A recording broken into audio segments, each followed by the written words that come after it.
You're listening to Mistreated. I'm Nam Kiwanuka. Today's episode is the last one of our first season. And yes, the great news is we are coming back for season 2. When I pitched this podcast, I had been living with chronic pain and constant bleeding from my fibroids for years. The pain would sometimes knock me out and other times jolt me wide awake in the middle of the night. Chronic pain has been called a silent epidemic, and while 70% of chronic pain sufferers are women, historically the majority of pain studies have been done on men or male mice. Many of us with conditions like endometriosis, PMOS, migraines, fibroids, and painful periods live with chronic pain. So it felt fitting to end this first season with an episode on it. What it is, the implicit bias towards women in medicine, and the research that's being done to combat that right here in Canada. We'll take a deeper dive on the history of pain research, but first, a conversation with Dr. Tania Di Renna, president of the Canadian Pain Society, and Jennifer Daly-Cyr, who has lived with chronic pain for more than a decade. She is also a co-chair of CPS. They join me now. A warm welcome to the podcast, Jennifer and Dr. Di Renna. Thank you so much for being here. Thank you for having me. Looking forward to this conversation on pain because I think it's a topic that we don't really talk about very much. Jennifer, I'd like to start with you. Could you please introduce yourself? Most definitely. So my name is Jennifer Daly-Cyr, and I live with chronic pain. I also represent a number of organizations, including the Canadian Pain Society, with whom I do work as a person with lived experience. And Dr. Di Renna? So I'm the president of the Canadian Pain Society. I am also a physician at Women's College Hospital, and I do anesthesiology, and I practice pain, specifically women's pain in a pelvic pain clinic. Mm-hmm. And I'm the medical director of a program called TAPMI, which stands for the Toronto Academic Pain Medicine Institute, which is a mouthful. Well, that's how I met you, so I want to put that on the table to let everybody know. I was actually researching you before I got to your clinic. I was on the wait list for a year and a half. This is how popular your clinic is. And then when I met you and I left, I swear when we met, you didn't treat me directly, but I was at the clinic. You came and said hi. And you said to me, I'm so sorry for what you've been through. And just the way you spoke to me, I swear, I almost started crying. But I was like, she just met you. Be cool, be chill, be composed. So I'm so happy for you to be on the podcast because I think we hear a lot about negative experiences with doctors, but my interaction with you was like the best experience that I've had with any doctor. So thank you for that. So we're going to talk about your clinic, but can you give us a definition of what is pain and what causes pain? So the definition of pain is an unpleasant sensory and emotional experience in response to damage to your body or tissue damage, or even the threat of tissue damage.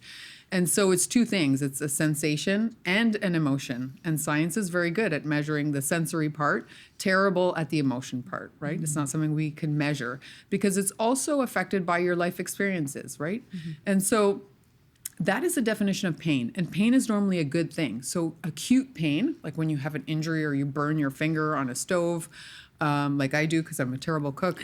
And so when you burn your finger on the stove and you have that pain, that's really good. It's telling you, hey, be aware of what's happening. Like danger. And stop what you're doing. It's a warning signal. Yeah, and it tells your body, hey, you're in danger. Then chronic pain is that, that pain keeps going even when you're not in acute danger. And so it's, by definition, it's pain that lasts longer than 3 months because after 3 months, your tissue should have healed, like that burn should have healed. And then it becomes a disease in that all those mechanisms that protected you in that acute phase are no longer good for you. That's the first time that I've heard chronic pain described as a disease. Yeah. Which blows my mind because it's always been kind of like, it's a feeling. It's just you not being able to, I guess, deal with the pain that's in your body. So what contributes to experiencing chronic pain in the body? Yeah, and that's a great question. And it's a question we're still figuring out because it is a disease of the nervous system. And the World Health Organization recognized chronic pain as a disease just very recently in 2022, 2023, that it came out with a new classification of diseases as a real disease. And we've been studying this for 20, 30 years, but we're still far behind in determining exactly what the cause of chronic pain is.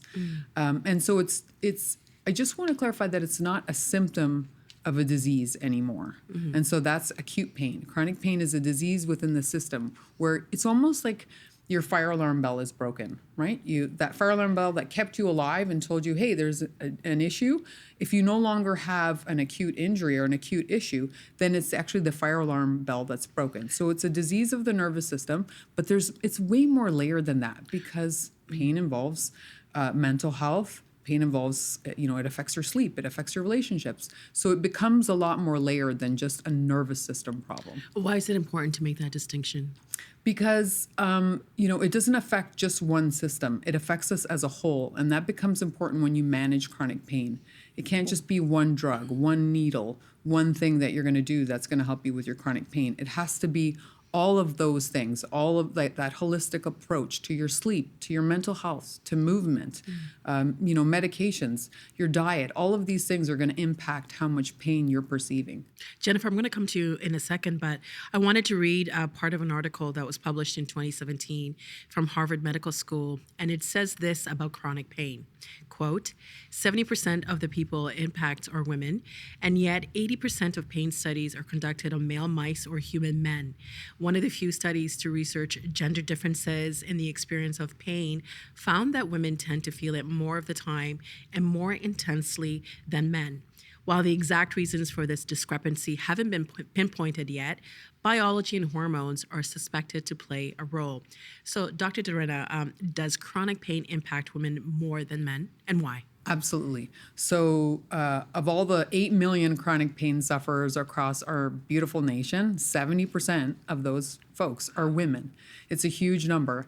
And so we're also more impacted by pain. So it'll affect us more in our daily lives. In what ways can you? And so it'll affect our ability to work, our ability to function at home, our ability to continue at school. But why are we more impacted? Well, it's, we haven't studied it well and we're catching up. You have to remember that women were removed from pain studies by the FDA in the US, and the Canadian research culture followed suit. It wasn't as deliberate, but from 1977 to the late 90s. And so we are missing in a whole bunch of data that was collected about pain. We're, provided treatments and diagnosed based on a male default model. And this is where the harm comes in that there's delayed diagnosis. The medications that we are given either don't work at all or cause so many side effects that it doesn't matter if they work or not. They're unusable because of that estrogen binding that here we are in 2026, and we don't have good solutions for chronic pain in women. Well, you answered my next question, which was what makes chronic pain difficult to diagnose and treat, and lack of research. Yeah, and I'll just give you a small example of my own personal experience. I came to the Toronto Academic Pain Medicine Institute as one of a handful of women. And so most of the data, most of the research is being driven by men. So they're not going to ask the same questions that I'm going to ask, right? My ask is that, have you been sexually abused? What is your work life like? What is your sex life like? What happens with the children? Like, are you planning on having a family this year? Are you currently pregnant? Are you lactating? These are not questions that we're being asked enough. And so I think that female and ST, like STEM, I think that's going to make a difference in the direction that the healthcare system goes for chronic pain in women. Jennifer, you're listening to Dr. Di Renna, and my mind is just kind of like blown, but there's also a lot of affirmation from what you're saying. You live with chronic pain. When did the pain start? So more than 11 years ago, I was living a really full life, had built a career that I was very proud of, and had actually developed a passion for climbing mountains. So, and what's relevant about this is that I had actually just returned from my second ascent of Kilimanjaro when I was really hit very suddenly with right upper quadrant abdominal pain. And so life as I knew it changed right away. Initially it was acute in the same way that Dr. Di Renna was just describing, and then it flowed into a chronic situation. I wasn't able to receive treatment because they were not able to determine what the initial actual cause was.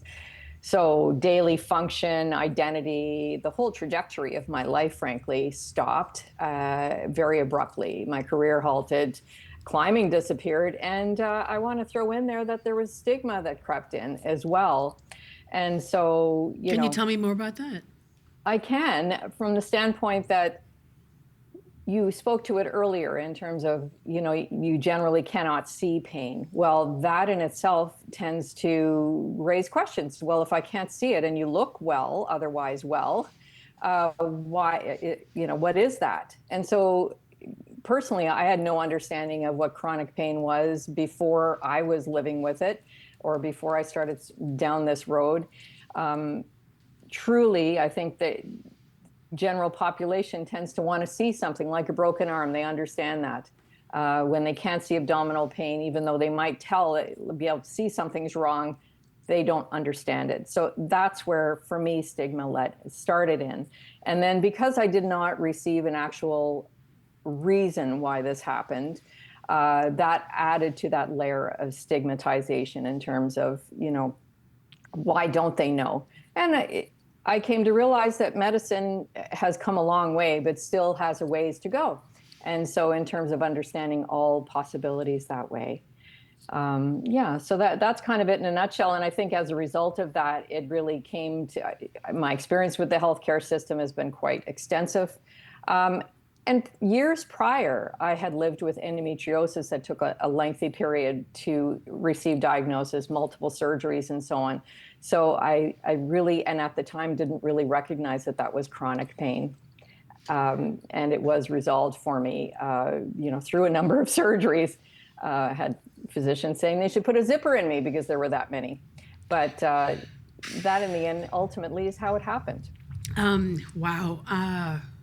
I don't even know where to start because you have been living with this pain for 11 years. Mm-hmm. And then for endometriosis, when you said surgeries, you just kind of said, I had surgeries like you had broccoli.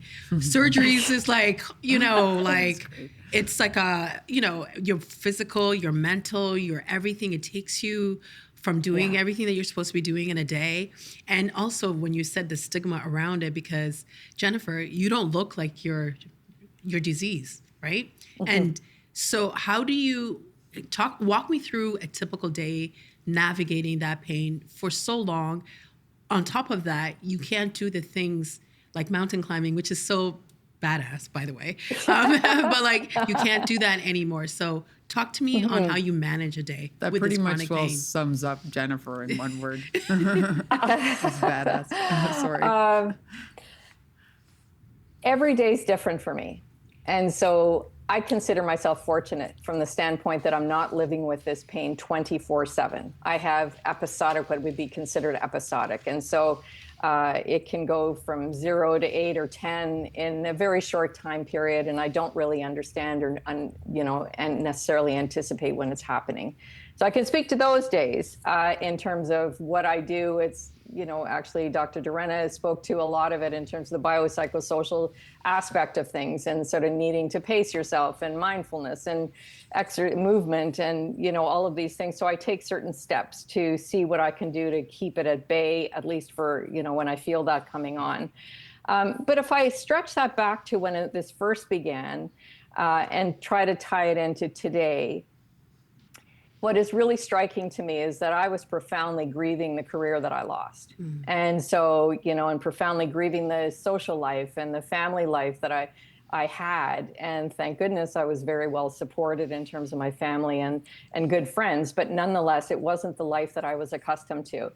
And so that in itself took a lot of time, and it was complicated, or sort of made to be more complicated from the standpoint that I had numerous upon numerous medical appointments. And so there was a lot of research going on me in terms of trying to determine things.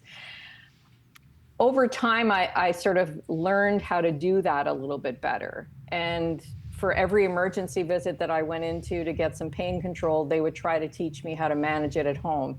And ultimately, I was able to do that for those horrible episodes that would happen, or still do. So it becomes a matter of almost living alongside it. You learn how to live with it. It doesn't take it away. I haven't found a way for it to take it away yet, even though I've been working really hard at that.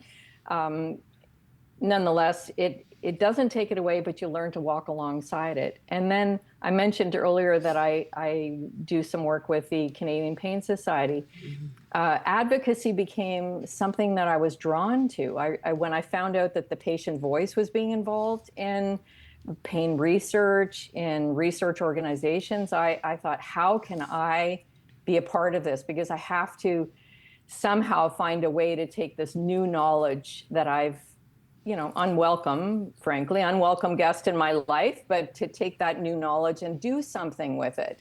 I want to talk to you more about that. And I think what you said, that you walk alongside it, is such a poetic way to put it, because this is like a 24-hour a day on top of everything else that you're managing that pain. Jennifer said something that was really interesting to me, was that when she had endometriosis, she didn't realize that it was chronic pain. And we've spoken to so many people on this podcast who are managing PMOS, formerly known as PCOS, endometriosis, or period pain, but we don't think of that as chronic pain. Why should we reframe our thinking around that? Yeah, for women, I feel like, and we know this, pain is often psychologized, mm-hmm. and we're made to feel like this is a part of a woman's life. Like, this is normal for you. You should feel this pain. Mm-hmm. Well, it's not normal. If a young girl is missing school because her period pain is so bad, someone has to intervene, at least, or people need to be taught, like, this is not normal, and this person should be at least reviewed for endometriosis, because that will change the trajectory of her life. If you're missing 3 to 4 days of school every month, you are not going to do as well in school. Your options for university are going to change. Your options for work are going to change. Your poverty level, you're more likely to fall into poverty. So when I meet folks like you in the clinic, I always say, like, thank you. How did you get here? Like, how did you wait this long, right? Like, how are you even managing? After all of these defeats, like, how do you function? So it's a very inspiring job, for sure. I wanted to read something to you both. The disability advocate Alice Wong wrote for Teen Vogue. She passed away in November 2025. And they wrote this: "Most people do not understand how pain command a person's life. I lived with pain my entire life and didn't even know it. The pain I have experienced in my life ranges from muscle tightness due to staying in a seated position for the majority of the day, to nerve pain from sciatica and a spinal fusion surgery I had when I was 14. No specialist I can recall seeing ever asked if I had discomfort or pain. I just assumed chronic pain was part of my disability, not something that in itself deserved attention. Since I was a child, the message I received was that pain is to be expected, and there's no point trying to find treatment since it would also get worse." Doing the work that you do, Dr. Di Renna, a few things stood out for me from this article, but the line, "I lived with pain my entire life and didn't even know it," and that she assumed that chronic pain was part of her disability. As a doctor, you hear that and you think, what? I think it's time to change the narrative a bit in this expectation that pain is supposed to be just a part of a normal woman's life. Like, obviously, pain is there to protect us. But because, we're exposed to painful periods or menses earlier on in life, it doesn't have to be a huge part of our life. There is a way to acknowledge it, and there is a way to manage things, especially when you're young. Like, we have to be teaching our young girls that this is not an expectation that you're missing school, and say something and kind of, put your hand up and say, this is not normal, right? So I'm hoping, and I'm actually very hopeful, that things are going to change. This is getting a lot of traction. Chronic pain is the face of disabilities. It's I think, a women's disease. 70% of people with chronic pain, like we mentioned, are women. So I'm hopeful. Jennifer, what did you think when I was reading that? What went through your mind?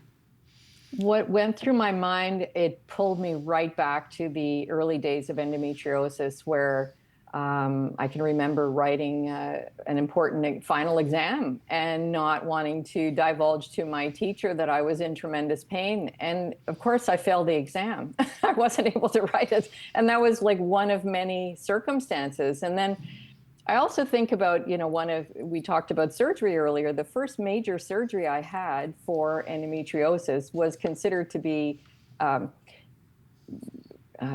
sort of checking it out in terms of going and observing. Thank you for that. I was trying to find that word. Exploratory. Yeah. And the surgeon came to me, and now I was in my mid-20s maybe at the time. The surgeon came to me a few hours before the surgery and said, if you just go home and start having babies like that, this will solve the whole problem. I had been living with it already for a number of years, clearly motivated. I was at the beginning of my career and very motivated that wasn't the right time for me at that point. I just wanted to have, a solution, and I wanted to, live better and not live with this horrible pain, in my case, twice a month for a few days. And so there have been moments along the way that are like that. And I'm so happy to hear Dr. Di Renna bringing this to the forefront and talking about, the importance of young women knowing this, and then ultimately for the people around those young women to also understand and be compassionate that this is not normal. This is Mistreated, and you've been listening to Dr. Di Renna and Jennifer talk about chronic pain. We'll get back to that conversation, but I want to take some time to look at how pain has been studied and the research being done in Canada to treat it.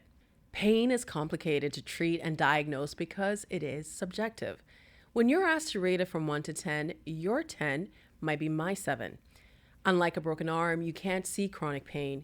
And in some cultures, a word for pain doesn't even exist. Pain is expressed through a description or similes, and there is no concept of what the pain scale is. Stereotypes about who feels pain also complicate diagnosis and treatment. It was once believed, and unfortunately still shows up today, that Black people didn't feel pain in the same way. Dr. Thomas Hamilton, a physician in the 1820s and 30s, was set on proving that, quote, physiological differences between Black and white people existed, because he believed that Black skin was thicker than white skin. To test this, he conducted experiments on an enslaved man named John Brown. According to reporting from the New York Times, John Brown also shared he was burned alive in his autobiography published in 1855. On this podcast, we've also spoken about the experiments the father of modern gynecology, James Marion Sims, conducted. He experimented on enslaved African women without anesthetics because he also believed that Black people didn't feel pain in the same way. That racist misconception still exists today in medical halls. A study from 2016 showed a substantial number of white lay people and medical students and residents held false beliefs about biological differences between Black and white people. Quote, these beliefs predict racial bias in pain perception and treatment recommendation accuracy. And this study also provided, quote, the first evidence that racial bias in pain perception is associated with racial bias in pain treatment recommendations. Research also shows there is a gender bias when it comes to treating pain. While, quote, over 50% of chronic pain conditions are more prevalent in women, women are also more likely to be met with skepticism by medical staff. A 2017 study from Harvard Medical School found that women in pain were more likely to be prescribed sedatives rather than pain medication. A 2018 literature review on gender bias in healthcare showed a clear pattern. Men were presented as being stoic, tolerating pain, autonomous, and in control, whereas women, to a greater degree than men, are used to internal pain because of menstruation and childbirth. The reviewed studies showed that women with pain can be perceived as hysterical, emotional, and fabricating the pain as if it is all in her head. And this gender gap starts early. A 2019 study from Yale found that grown-ups took boys' pain more seriously than they did girls. And yet, there's so many conditions associated with chronic pain in women. Endometriosis, PMOS, fibroids, PMDD, fibromyalgia, bladder pain syndrome, rheumatoid arthritis, migraines, and so much more. Worldwide, migraines are the leading cause of disability for women ages 18 to 49. Even birth control like IUDs can be extremely painful for some. But the U.S. Centers for Disease Control and Prevention updated its guidance in 2024, recommending pain management for IUD procedures, including the use of a local anesthetic. Meanwhile, Canada is a world leader in pain research. One of those researchers is Dr. Jeff Mogul, a professor and neuroscientist who observed decades ago that chronic pain presented more in female patients and needed to be studied. He has been at the forefront of research to prove that pain biology is different in males and females. Now, back to our conversation with another leading scientist, Dr. Di Renna, and why more research is needed to understand how pain impacts women differently. I was really surprised to learn that migraines are the leading cause of disability for women worldwide. So those are our working years, right? We make up 50% of the workforce. Like, think of McKinsey had this great report about, if you help women and do, focus on women's health, you'll improve the GDP by $37 billion. That's a lot of money. Like, this is a workforce issue. Obviously it's the right thing to do. It's about giving people dignity to help the female workforce, but it's also a national issue, right? This is a workforce issue. This is a disability issue. The migraine headache piece is fascinating because it is a testament on how hormones really impact our pain perception. Mm-hmm. So boys and girls, if you look at the pediatric data, they have the same incidence of migraine headaches before puberty. And then once they hit puberty for girls, because of the exposure to estrogen, just increases significantly, almost triples, whereas boys, it kind of levels down. And so here you are with a lack of treatment that is specific to women. And even our birth control will cause migraine headaches. Like, all of the things that we're expected to do in terms of childbearing potential, et cetera, those are actually going to make us worse. Mm-hmm. What frustrates me even more, it is kind of the lack of tailored medications for women's pain. I mean, we have specific pain conditions that only women have because of our reproductive cycle that we never address. Mm-hmm. You can, the thing that affects male reproductive cycle is erectile dysfunction. And I'm sure off the top of your head, you can at least give me one medication for erectile dysfunction. And yet we don't have that same medication option for women who have pain during the reproductive cycle or mental health issues. Listen, premenstrual dysphoria, postpartum depression, issues with menopause, vulvodynia, pain in pregnancy, endometriosis, all of these issues that surround our menstrual cycle or our reproductive life cycle, and they're not addressed. Going back to women not being included in clinical trials, right. A lot of the medication that has been tested has been tested on the male body. That's part of the conversation, right? Absolutely. Mm-hmm. There's a study to show that 76% of the pharmacokinetics of drugs is affected by hormones, affected by estrogen and progesterone. And so when you take a medication, it may not work for you because estrogen is going to bind it. And this was not studied in you. It was studied with, a testosterone-based person. Mm-hmm. And then when you go complain about the drugs or say that you have a sensitivity to them, you're seen as a burden, right? Like, as a difficult patient, as complex. You're a complex person, and people feel free to make these weird comments to you about how complex you are versus looking at the medical system and saying, oh my God, like, we're failing this person, mm-hmm. right? We don't have the right drugs for this entire sex, which is 50% of the workforce. I know there are people listening who don't believe that, but I'll just share that when I was dealing with my fibroids, that one of the medication that I was given was not for fibroids because there's no medication for fibroids, but it was to treat prostate cancer. So cool. I want to go back to that question because there's so many people who are in pain. There's so many women who are living with chronic pain, but it's really hard to actually get people to believe, especially when they don't see, like Jennifer was saying, if they don't see you wearing it, they're like, oh, it's all in your head. So I can imagine if you're trying to get leave from work and saying that I am living with chronic pain, but you can't get those papers signed because you look fine. So can pain lead to disability? Yes, for sure. Pain can lead to disability. Chronic pain is actually the face of disability. It's the number one reason you're going to show up to your physician's office is because of a pain associated with a condition or pain as a disease. And this is important for women. I know at the beginning you said your clinic is popular. And I thought, well, my clinic is not popular. The sad part is there's not a lot of women who practice pain. And so women with pelvic pain issues or any other issues that surround our reproductive cycle have to wait in longer lineups. It's quite easy to see somebody for low back pain. It's quite easy to see somebody for shoulder pain. But people who have pelvic pain or women who have pain usually have to wait longer. Our pain conditions the wait lists are much longer. And so in that time, you're actually even creating more disability. And you're right, it is an invisible disease. So you almost feel like you have to prove yourself, right? And it affects every facet. I said it affects your sleep, your ability, your cognition, right? The way you think.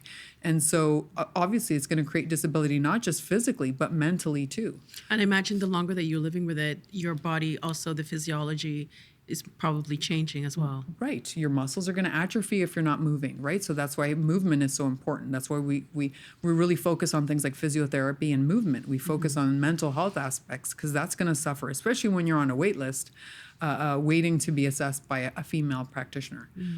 So yes, you become more and more disabled. And Jennifer, listening to all this, you spent so much of your life, some of the, like your prime years, dealing with this pain, trying to get the answers. What's it been like trying to get the answers you need for your chronic pain? Exhausting at times.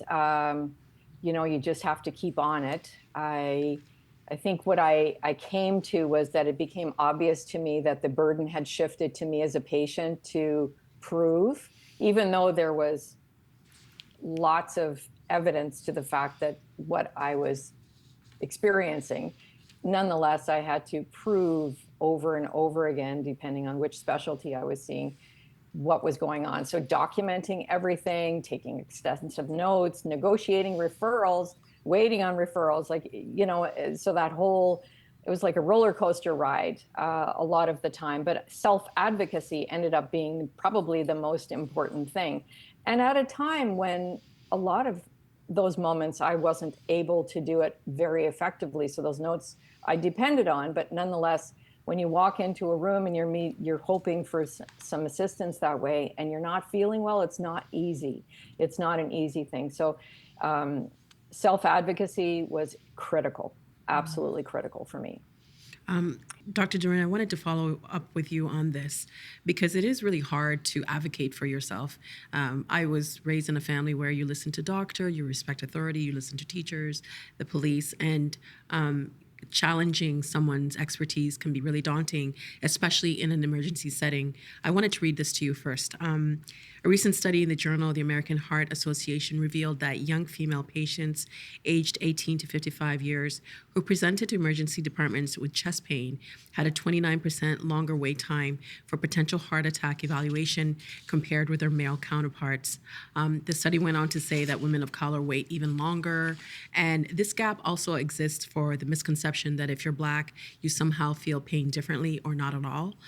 What needs to be done to address misconceptions like this, which can cost someone their life in an emergency setting? Yeah, absolutely. And we have this data for chronic pain too. It mostly affects folks in marginalized populations, right? Indigenous people, people of color. And so I think we have to advocate on people's behalf. Like, I feel like this is unfair to put, Jennifer said it beautifully, the burden on patients to help us figure it out. This is a medical issue that we have to study. Keeping that EDI perspective in chronic pain is so important.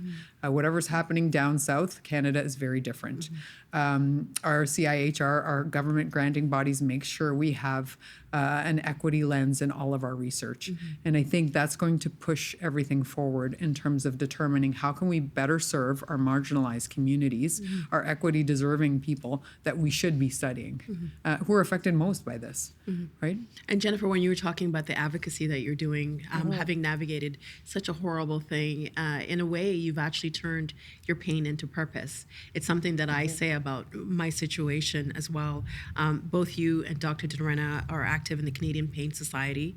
What have you seen or heard in your work and advocacy about why it can be more difficult for women to receive diagnoses for pain? Jennifer, I want to start with you for that.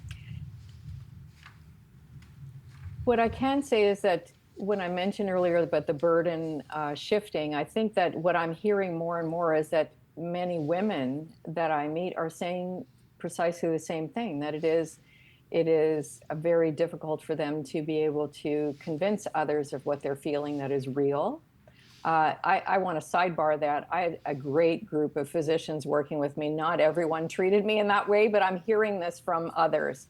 And so, and the expectation seems to be just keep going, do more, be stoic about it. That seems to be the narrative that follows women along the way. And I've heard it countless times through, the work that I've been doing with respect to dealing, chatting with other people with lived experience, and women for sure are affected in that way, in a way that I haven't heard from their male counterparts with respect to people with lived experience. Dr. Di Renna? Like I mentioned before, there is going to be a delay in diagnosis because we are far behind. And as more women are in STEM, are in science, technology, are in medicine, we are going to get those questions answered. We are going to get those diagnoses. Unfortunately, it's not right now, but it will be coming soon. And platforms that you give us, like this, getting these messages across our province, across our nation, is exactly what we need. We need to push the message forward. And it's fun working, with people with lived and living experience at the Canadian Pain Society. The research is all about them. They're not just research subjects. They're involved in the research, in research design. We have a lot of initiatives in Canada that, patients are part of the research projects in terms of design and publications, even getting their name on publications. And so I think this is where things need to move. People need to be at the center. Patients need to be at the center of our care. We can't just design, I call it, I don't want to name a car company, but a certain car company created this really terrible car. It's because they never asked consumers, how should we build this car? It was just some young person's 13-year-old dream to create a car, and obviously it'll never sell. And so, we do have to ask people and involve them in the creation of clinical care and in the creation of our research, because it's going to be meaningless without the patient perspective. I think lived experience is so important because, and that's why we include stories, because that's information, right? Because we are people, and we don't all experience the same things in the same way. And I think that's what's tricky about pain too, because my pain threshold could be different from your pain threshold. But somehow, whenever you are in any setting for pain, Tylenol seems to be the thing that's like, oh, just take a Tylenol, IUD, take a Tylenol, surgery, have a Tylenol. So I'm just going to put you on the spot, Dr. Jordan, for a second. What treatments does our healthcare system historically lean on when it comes to pain? Of course, we still do use a lot of acetaminophen. We still use some pretty basic over-the-counter medications, but we're starting to think differently. We're starting to include diet and supplementations and vitamin D and vitamin C and E and all of these things that we're really missing, trying to take things back to basics, not just using pharmacotherapy. We are going to have some new pharmacotherapies coming down the pike in Canada. I think the opioid crisis kind of scared people out of, researching and developing more medications, which is sad for us, and I think sad for the PWLE community. Because if you look at a lot of other diseases like cardiovascular disease, diabetes, liver, hepatitis, like all of these issues now have a lot of resources and good research and have created cures. So whereas we don't have that yet because we got a little bit freaked out with the opioid crisis and using opioids for pain management. You said PWLE, what's that? So sorry, person with lived experience, and person with lived and living experience. And also I think part of it is like when women say they're in pain, believe them. Because having like the IUD without the medication or biopsies without medication and just said, oh, it's just a little pain or discomfort. If I hear discomfort one more time. I got to remember that. I got to stop saying that. No, not you. You can say whatever you want. You're the exception. But Jennifer, how have you managed your pain over time? Well, I certainly have I looked at nutrition. I became a vegetarian. That was a choice. Not that I advocate for it, but it was something that I tried. Movement is something I try to do whenever I'm able. Mindfulness. I mentioned earlier when I can anticipate something. I actually use Sudoku. It's a great distractor for me. And so I do what I can to manage it without going to the pharmacological side of things. And having said that, there are times when I need to go there. I just go there reluctantly. And so I manage that very carefully and without overabundance of it.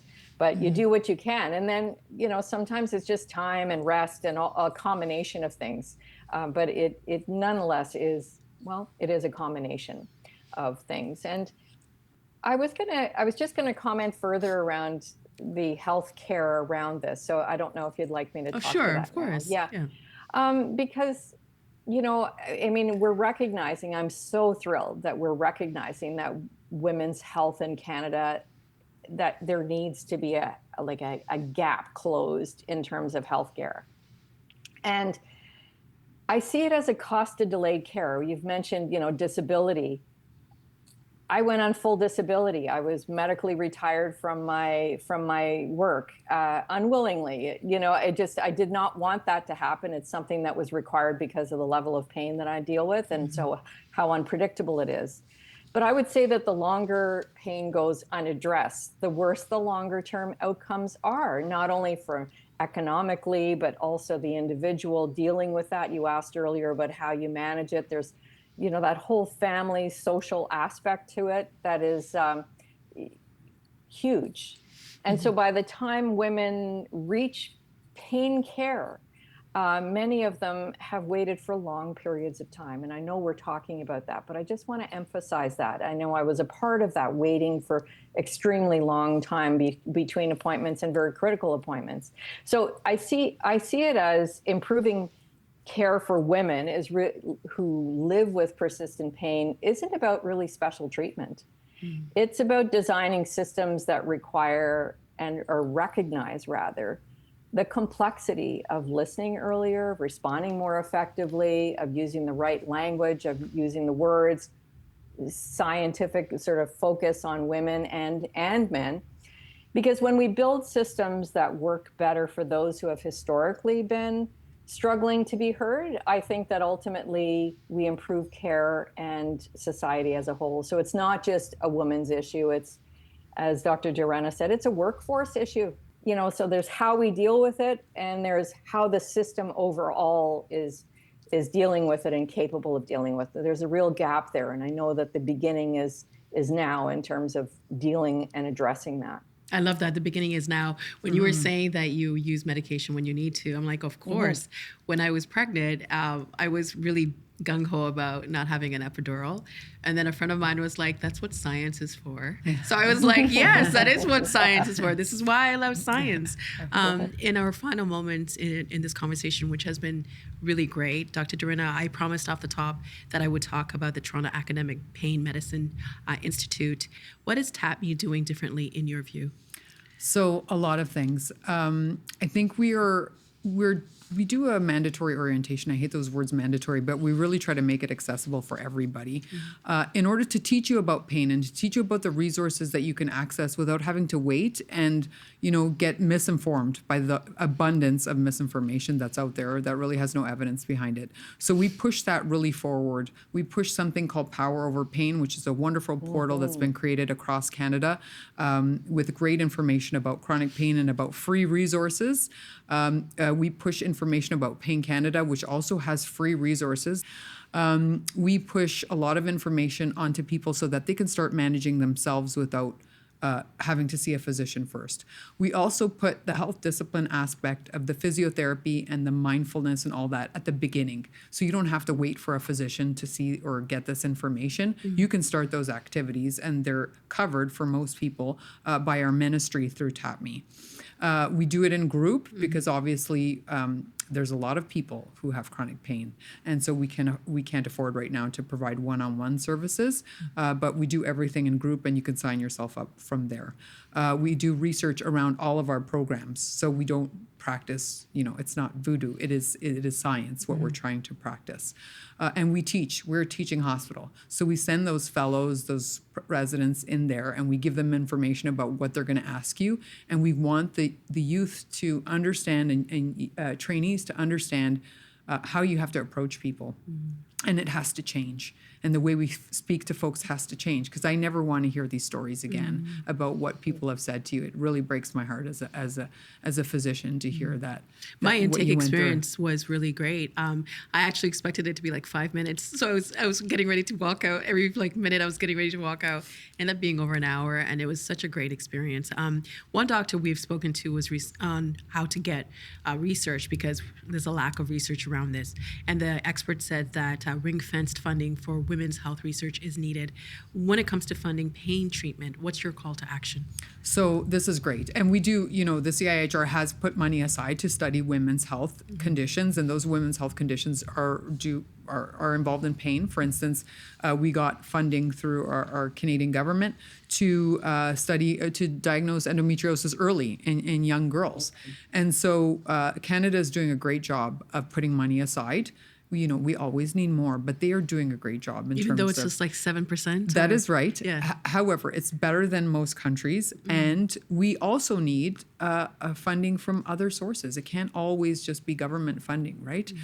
So donating to causes where there's research in women's health is important. Volunteering for causes, just like Jennifer does with Canadian Pain Society.